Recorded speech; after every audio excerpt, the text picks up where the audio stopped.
The land-grant system started in 1862. That was when the Morrill Act was passed. West Virginia University was founded in 1867. The land-grant institutions, I think, are more apt to engage in action research and service learning projects. The local governance and community development courses do a great job of exemplifying what the land-grant mission is all about. And actually elevating that to where, because it's submerged quite a bit. The West Virginia University Master of Public Administration program is now offering an area of emphasis in local governance and community development. There's a series of 4 courses that all work in a building block fashion, where in the classroom we're learning about theory and best practices, but then in the field we're going out and working with a host community, one community for 2 years, that helps us to actually apply all of those ideas. We actually go out into the community and meet with community members and community leaders and actually make deliverables that they can use. Faculty involved have consistently made us aware that they are a part of each individual team and the whole team. So the 4 semesters are actually designed along a developmental path in community development. This process definitely goes through a series of phases. It starts with doing baseline research, so we have to learn about the community and learn with the community. And then we move into engaging, mobilizing, organizing, getting folks involved with their sort of civic life.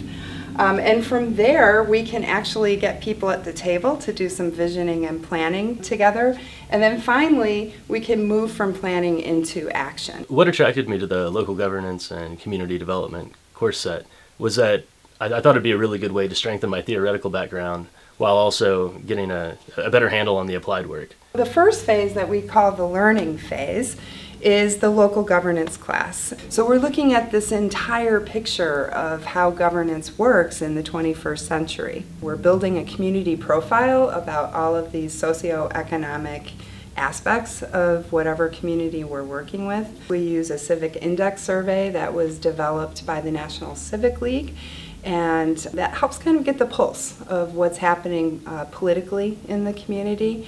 In terms of the community's side of the learning, what we're helping them to do is build capacity and understanding how these things can function most effectively. You get to bridge the gap between theory and practice. We do a lot of research on the front end, and so we sort of understand the approach and the methodology, but then we go and we put that into practice, and we see how that doesn't always play out as perfectly as it does on paper, but it's what happens, and those are things that you have to work through. In the second course, which is public engagement, we move into mobilizing and organizing the community so that they are coming to the table to work with their leadership team. We did a community capitals mapping where everybody told us what members, like significant members of the community, they were linked to and who they needed to link up with. So it was really us gathering information about who needed to be involved. We're working with the community to develop a public engagement plan for forthcoming activities.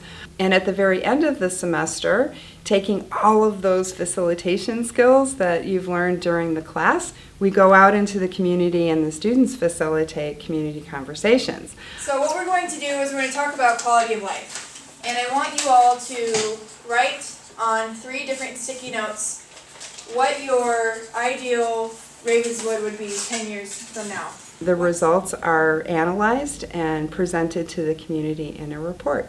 I think that it's important to engage community members and stakeholders, and that's actually something that I really learned from the class. The third phase of the process is the public planning course, and here students are learning all about the theories and techniques of public planning. It's really a sort of standardized strategic planning process, but evolves as it's applied in different contexts.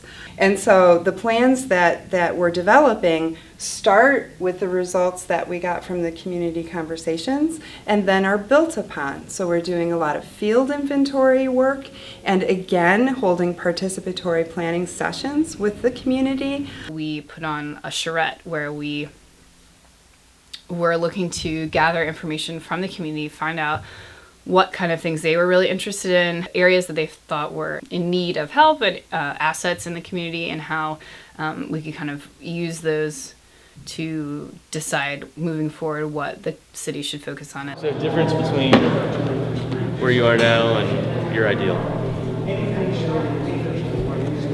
One. A one?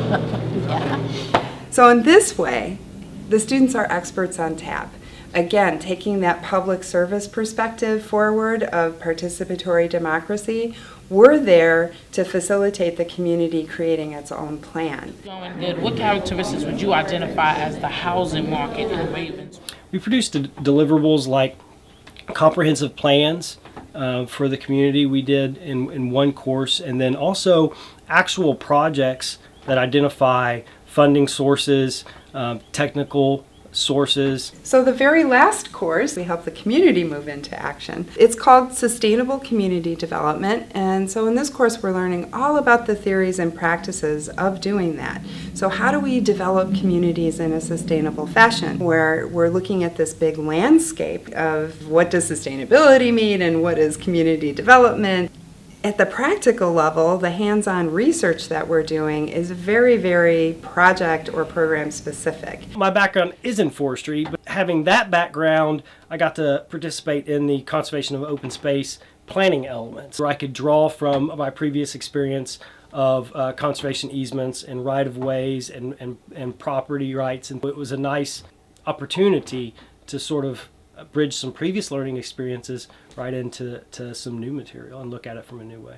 Generally, what we try to do is we pick one short-range project that's, kind of the low-hanging fruit. Then we get a sort of a mid-range, 1 to 3 year type project, as well as a really long-range project, something that might even take 5 to 10 years. So we're going to give a chance for any of the students from the Western University who've been working with Ravenswood to talk about some of the projects that they have. Well, if you're passionate about local governance or making a difference around you, this is certainly where you want to be, because you're going to be at a scale, if you will, of policy making and local governance that you can really see the difference that you're making.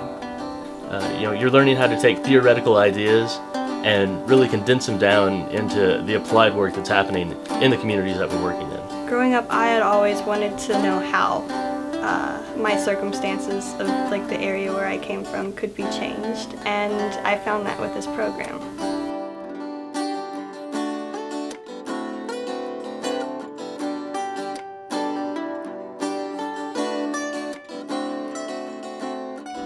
The vision is just awesome. You guys have done just a tremendous job. Awesome. Yeah.